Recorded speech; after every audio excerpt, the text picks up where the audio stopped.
شام کی دھندلکی میں شہر کی سب سے پرانی لائبریری کی کھڑکی سے سورج کی آخری کرنیں اندر آ رہی تھی۔ عرفان ایک کتاب کے صفحات پلٹ رہا تھا جب اچانک اس کی نظر دروازے پر پڑی۔ وہاں ایک لڑکی کھڑی تھی جس کی آنکھوں میں ایک عجیب سی معصومیت تھی۔ معاف کیجیے، کیا یہاں اردو شاعری کی کتابیں ملتی ہیں؟ اس نے آہستہ سے پوچھا۔ عرفان نے مسکراتے ہوئے کہا، جی ہاں، اس طرف آئیں۔ اس دن سے ان کی ملاقاتیں باقاعدہ ہو گئیں۔ اس کا نام مہک تھا۔ وہ ادب سے پیار کرتی تھی اور عرفان کو شاعری کا شوق تھا۔ دونوں کے درمیان گفتگو گھنٹوں چلتی۔ عرفان ایک متوسط طبقے کے گھرانے سے تھا۔ اس کے والد ایک سرکاری دفتر میں کلرک تھے اور وہ خود ایک پرائیویٹ کمپنی میں اکاؤنٹنٹ تھا۔ سادہ زندگی، لیکن دل میں بڑے خواب تھے۔ مہک کا تعلق شہر کے ایک متمول گھرانے سے تھا۔ اس کے والد کا کاروبار پورے علاقے میں مشہور تھا، لیکن مہک مادیات سے دور کتابوں اور خوابوں کی دنیا میں کھوئی رہتی تھی۔ مہینے گزرتے گئے اور عرفان کو احساس ہوا کہ وہ مہک سے محبت کرنے لگا ہے۔ ہر ملاقات اس کے دل میں ایک نیا جذبہ جگاتی۔ وہ رات بھر جاگ کر اس کے لیے غزلیں لکھتا۔ ایک شام لائبریری کی چھت پر دونوں کتابوں پر باتیں کر رہے تھے۔ مہک، مجھے تم سے کچھ کہنا ہے، عرفان نے ہمت کر کے کہا۔ کہو نا عرفان، مہک نے معصومیت سے پوچھا۔ میں تم سے محبت کرتا ہوں۔ میرے پاس دنیا کی دولت نہیں، لیکن میرے دل میں تمہارے لیے سچی محبت ہے۔ مہک کی آنکھوں سے آنسو آ گئے۔ عرفان، میں بھی تم سے محبت کرتی ہوں۔ تمہاری سادگی، تمہارا جذبہ، سب کچھ مجھے اپنی طرف کھینچتا ہے۔ اس دن سے دونوں کی محبت میں نئی جان آ گئی۔ عرفان صبح اٹھ کر مہک کے لیے دعا کرتا۔ وہ اس کے لیے چھوٹی چھوٹی چیزیں خریدتا، ایک پیاری سی ڈائری، ایک گلاب کا پھول یا پھر ہاتھ سے لکھی ہوئی نظم۔ مہک بھی عرفان کی خاطر اپنی پوری دنیا بھول جاتی۔ وہ گھنٹوں فون پر باتیں کرتے، رات کو چپکے سے میسیجز بھیجتے۔ ایک دن مہک کے والد کو ان کی محبت کا پتہ چل گیا۔ انہوں نے مہک کو اپنے کمرے میں بلایا۔ یہ کیا سن رہا ہوں میں؟ تم ایک غریب لڑکے سے محبت کر رہی ہو؟ والد کی آواز میں غصہ تھا۔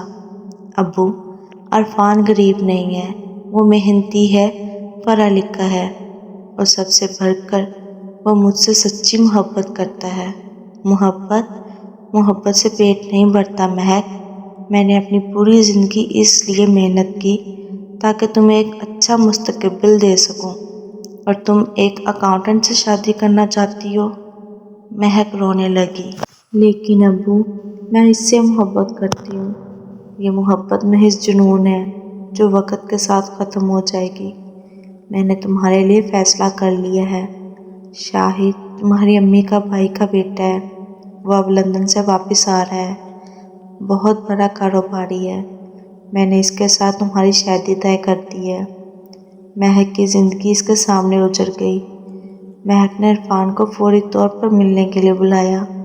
وہ دونوں ایک خاموش پارک میں ملے۔ عرفان، ابو نے میری شادی کسی اور سے طے کر دی ہے، مہک بتاتے ہوئے رو رہی تھی۔ عرفان کا دل بیٹھ گیا۔ کیا؟ لیکن تم نے کیا کہا؟ میں نے انکار کر دیا۔ میں نے کہا کہ میں صرف تم سے محبت کرتی ہوں۔ عرفان نے مہک کا ہاتھ پکڑا۔ مہک، میں تمہارے والد سے بات کروں گا، میں انہیں سمجھاؤں گا۔ اگلے دن عرفان مہک کے گھر گیا۔ اس کے ہاتھوں میں پھولوں کا گلدستہ اور دل میں امید تھی۔ مہک کے والد نے اسے بیٹھنے کو کہا۔ جناب، میں جانتا ہوں کہ میرے پاس زیادہ دولت نہیں ہے، لیکن میں محنتی ہوں، میں مہک کو خوش رکھ سکتا ہوں، میں اس سے سچی محبت کرتا ہوں۔ مہک کے والد نے سرد لہجے میں کہا۔ محبت کافی نہیں ہوتی بیٹا، میری بیٹی ایک خاص معیار کی زندگی کی عادی ہے۔ کیا تم اسے وہ سب کچھ دے سکتے ہو؟ میں کوشش کروں گا۔ کوشش کافی نہیں ہے، مجھے یقین چاہیے، اور وہ یقین صرف ایک مستحکم مالی پوزیشن سے آتا ہے۔ معاف کرنا، لیکن میرا فیصلہ حتمی ہے۔ عرفان مایوس ہو کر واپس چلا گیا۔ شاہد واقعی لندن سے واپس آیا۔ وہ خوبصورت، امیر اور تعلیم یافتہ تھا۔ اس کا اپنا کاروبار تھا۔ وہ مہک سے ملنے آیا۔ ہیلو مہک، میں شاہد ہوں، اس نے خوشگوار لہجے میں کہا۔ مہک نے بے دلی سے سلام کیا۔ شاہد نے گفتگو جاری رکھی۔ میں نے تمہارے بارے میں بہت سنا ہے۔ چاچا کہتے ہیں کہ تم ادب سے پیار کرتی ہو۔ میں بھی کتابیں پڑھتا ہوں، لیکن مہک کا دل کہیں اور تھا۔ بس عرفان کی باتیں سوچتی رہی۔ شاہد نے کئی بار مہک سے ملاقاتیں کی۔ وہ اسے مہنگے تحفے دلاتا، اچھے ریسٹورانٹ میں لے جاتا، لیکن مہک کے دل میں صرف عرفان کی یاد تھی۔ مہینے گزرتے گئے اور مہک کے والدین کا دباؤ بڑھتا گیا۔ دیکھو مہک، شاہد کتنا اچھا لڑکا ہے، وہ تمہیں دنیا کی ہر خوشی دے سکتا ہے۔ اس کی والدہ نے سمجھانے کی کوشش کی، لیکن امی، میں اسے محبت نہیں کرتی۔ محبت بعد میں بھی ہو جاتی ہے بیٹا، شادی کے بعد سب ٹھیک ہو جاتا ہے۔ عرفان اور مہک اب چپکے چپکے ملتے تھے۔ ہر ملاقات میں درد تھا، آنسو تھے۔ مہک، ہم بھاگ چلتے ہیں، میں تمہیں لے جاؤں گا کہیں دور، عرفان نے ایک دن کہا۔ نہیں عرفان، میں اپنے والدین کو صدمہ نہیں پہنچا سکتی۔ وہ مجھ سے بہت پیار کرتے ہیں، لیکن وہ تمہاری خوشی کو نہیں دیکھ رہے۔ شاید وہ سوچتے ہیں کہ میری خوشی اسی میں ہے۔ شادی کی تیاریاں شروع ہو گئی۔ مہک کے گھر میں رونقیں تھیں، لیکن اس کے دل میں ویرانی۔ عرفان روز رات کو جاگتا اور روتا، اس نے کھانا پینا چھوڑ دیا۔ اس کی ماں پریشان تھی۔ بیٹا، تم اپنے آپ کو تباہ کر رہے ہو۔ اگر وہ تمہاری قسمت میں نہیں تھی تو کیا کر سکتے ہو؟ امی، میں اس کے بغیر نہیں رہ سکتا۔ وہ میری سانس ہے، میری زندگی ہے۔ آخری بار ملنے کا وقت آیا۔ شادی سے 2 دن پہلے مہک نے عرفان کو ملنے کے لیے بلایا۔ وہ دونوں اسی پارک میں ملے جہاں پہلی بار انہوں نے محبت کا اقرار کیا تھا۔ عرفان، میں کمزور ہوں، میں اپنے والدین کا دل نہیں توڑ سکتی، مہک نے روتے ہوئے کہا۔ عرفان کی آنکھوں میں آنسو تھے۔ مہک، کیا تمہاری محبت اتنی کمزور تھی؟ نہیں عرفان، میری محبت آج بھی اتنی ہی مضبوط ہے، لیکن میں اپنے والدین کی خوشی اور اپنی محبت میں سے کسی ایک کو چننے پر مجبور ہوں، اور میں اپنے والدین کو تکلیف نہیں دے سکتی۔ تو تم نے اپنے فیصلے میں مجھے شامل ہی نہیں کیا۔ میری محبت، میرے جذبات، میں مجبور ہوں عرفان، معاف کر دو۔ عرفان نے آخری بار مہک کو دیکھا۔ ٹھیک ہے مہک، اگر یہی تمہاری خوشی ہے تو میں تمہیں جانے دیتا ہوں، لیکن یاد رکھنا، میری محبت ہمیشہ تمہارے ساتھ رہے گی۔ شادی کا دن آ گیا۔ گھر سجا ہوا تھا، مہمان خوش تھے۔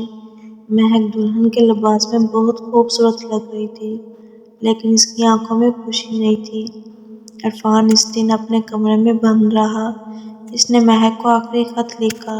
مہک، آج تمہاری شادی ہے اور میرا دل ٹوٹ رہا ہے، لیکن میں تمہاری خوشی چاہتا ہوں۔ اگر شاہد تمہیں وہ خوشیاں دے سکتا ہے جو میں نہیں دے سکتا تو میں خوش ہوں۔ میری محبت ہمیشہ تمہارے ساتھ ہے، تمہارا عرفان۔ شادی ہو گئی۔ مہک اب شاہد کی بیوی تھی، لیکن اس کا دل اب بھی عرفان کے ساتھ تھا۔ شادی کے بعد مہک نے اپنی نئی زندگی میں ایڈجسٹ ہونے کی کوشش کی۔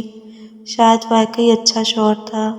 وہ اس کا خیال رکھتا، اسے تحفے دیتا، اس کی ہر خواہش پوری کرتا، لیکن مہک کے دل میں ایک خلا تھا جو کبھی نہیں بھرا۔ ایک دن شاہد نے محسوس کیا کہ مہک کچھ پریشان ہے۔ مہک، کیا بات ہے؟ تم خوش نہیں لگتی۔ کچھ نہیں شاہد، بس یوں ہی۔ مہک، میں تمہیں سمجھتا ہوں، میں جانتا ہوں کہ تمہارا دل کسی اور میں ہے۔ مہک چونک گئی۔ تمہیں کیسے پتا؟ میں اندھا نہیں ہوں مہک، تمہاری آنکھوں میں درد صاف نظر آتا ہے، لیکن میں یہ بھی جانتا ہوں کہ تم ایک اچھی بیوی بننے کی کوشش کر رہی ہو، اور میں اس کی قدر کرتا ہوں۔ مہک کی آنکھوں میں آنسو آ گئے۔ ادھر عرفان کی زندگی تباہ ہو گئی تھی۔ اس نے کام پر جانا کم کر دیا۔ وہ دن رات بس مہک کے بارے میں سوچتا رہتا۔ اس کے دوست اسے سمجھانے کی کوشش کرتے۔ عرفان، زندگی آگے بڑھتی ہے، تم نے بھی آگے بڑھنا ہوگا۔ لیکن عرفان کے لیے زندگی رک گئی تھی۔ ایک دن اس کی ماں نے اس کو سمجھایا، بیٹا اللہ کی مرضی میں خیر ہے، شاید مہک تمہاری قسمت میں نہیں تھی۔ امی، میں نے اسے اتنی محبت کی، پھر کیوں؟ محبت کافی نہیں ہوتی بیٹا، قسمت کا بھی کردار ہوتا ہے۔ 1 سال گزر گیا۔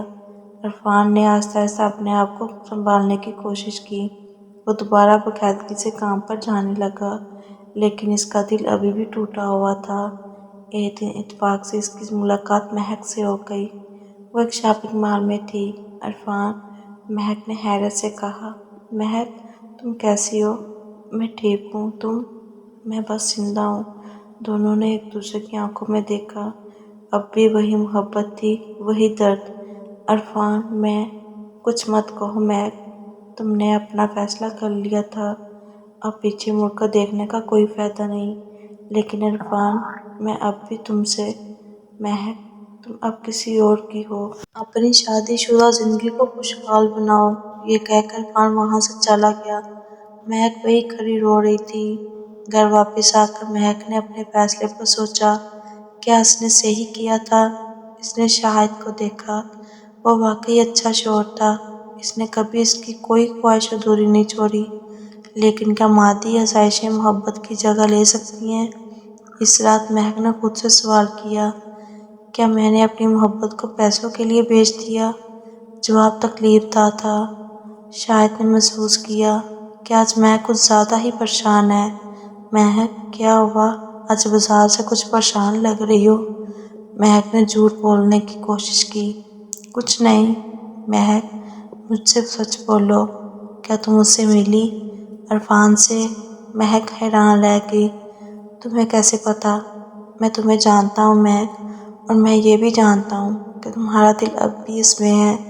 شاہد، میں معافی چاہتی ہوں، میں نے تمہارے ساتھ انصاف نہیں کیا۔ شاہد نے گہری سانس لی، مہک، میں نے تم سے شادی کی کیونکہ میں تم سے محبت کرتا تھا، لیکن میں یہ بھی جانتا تھا کہ تمہارا دل کہیں اور ہے۔ میں نے سوچا تھا کہ وقت کے ساتھ تم مجھ سے محبت کرنے لگو گی، لیکن سچی محبت کبھی نہیں مرتی۔ عرفان نے اپنی زندگی میں آگے بڑھنے کی کوشش کی۔ اس کے والدین نے اس کی شادی کی بات کی۔ بیٹا، تم نے کافی غم کھایا ہے، اب آگے بڑھو۔ عرفان نے حامی بھر دی، ٹھیک ہے امی، لیکن اس کا دل نہیں مان رہا تھا۔ اس نے کئی لڑکیاں دیکھیں، لیکن ہر لڑکی میں اسے مہک نظر آتی۔ آخر میں اس نے فیصلہ کیا کہ وہ شادی نہیں کرے گا۔ امی، میں کسی اور کے ساتھ انصاف نہیں کر سکتا، میرا دل تو اب بھی مہک کا ہے۔ سال گزرتے گئے۔ عرفان نے اپنے کریئر پر توجہ دی، اس نے محنت سے اپنی پوزیشن بہتر کی۔ مہک نے بھی اپنی شادی شدہ زندگی میں ایڈجسٹ کرنے کی کوشش کی۔ اس نے شاہد کی اچھی بیوی بننے کی کوشش کی، لیکن دونوں کے دلوں میں خلا رہا۔ ایک دن عرفان کو پتہ چلا کہ مہک کی بیٹی ہوئی ہے۔ اس کے دل میں عجیب سا درد ہوا، کاش یہ میری بیٹی ہوتی۔ اس نے سوچا۔ 5 سال بعد دونوں کی ملاقات پھر ایک شادی میں ہوئی۔ مہک اپنی بیٹی کے ساتھ تھی۔ عرفان، مہک نے کہا، مہک تم کیسی ہو؟ ٹھیک ہوں، یہ میری بیٹی ہے آئرہ۔ عرفان نے بچی کو دیکھا، اس میں مہک کی جھلک تھی۔ ماشاءاللہ، بہت پیاری ہے۔ دونوں نے کچھ دیر بات کی اور وہ پرانے دوست کی طرح بات کر رہے تھے۔ عرفان، تم نے شادی کیوں نہیں کی؟ میرا دل کسی اور کو قبول نہیں کر سکا۔ مہک کی آنکھوں میں آنسو آ گئے۔ میں معافی چاہتی ہوں، میں نے تمہاری زندگی برباد کر دی۔ نہیں مہک، تم نے کچھ غلط نہیں کیا، تم نے وہ کیا جو تمہیں صحیح لگا۔ عرفان نے آخرکار اپنی قسمت کو قبول کر لیا۔ وہ جان گیا تھا کہ محبت ہمیشہ کامیاب نہیں ہوتی۔ مہک نے بھی اپنی زندگی کو قبول کر لیا۔ شاید واقعی اچھا شوہر تھا، وہ اسے محبت تو نہیں کر سکی، لیکن اس کی عزت ضرور کرتی تھی۔ دونوں نے اپنے اپنے راستے چنے تھے۔ عرفان نے تنہائی کا راستہ چنا اور مہک نے عاملیت کا۔ یہ کہانی ہمیں سکھاتی ہے کہ محبت اور زندگی ہمیشہ سیدھے راستے پر نہیں چلتے، کبھی کبھی ہمیں سخت فیصلے کرنے پڑتے ہیں۔ عرفان کی محبت سچی تھی، لیکن مہک کی مجبوریاں بھی حقیقی تھی۔ کسی کو قصوروار نہیں ٹھہرایا جا سکتا۔ زندگی یوں ہی چلتی رہی۔ عرفان اپنے دل میں مہک کو بسائے اور مہک اپنے دل میں عرفان کو۔ دونوں نے اپنی اپنی زندگیاں گزاری، لیکن وہ پہلی محبت کبھی نہیں بھولی۔ شاید یہی زندگی کی حقیقت ہے۔ ہر محبت کو منزل نہیں ملتی، لیکن ہر محبت دل میں ہمیشہ زندہ رہتی ہے۔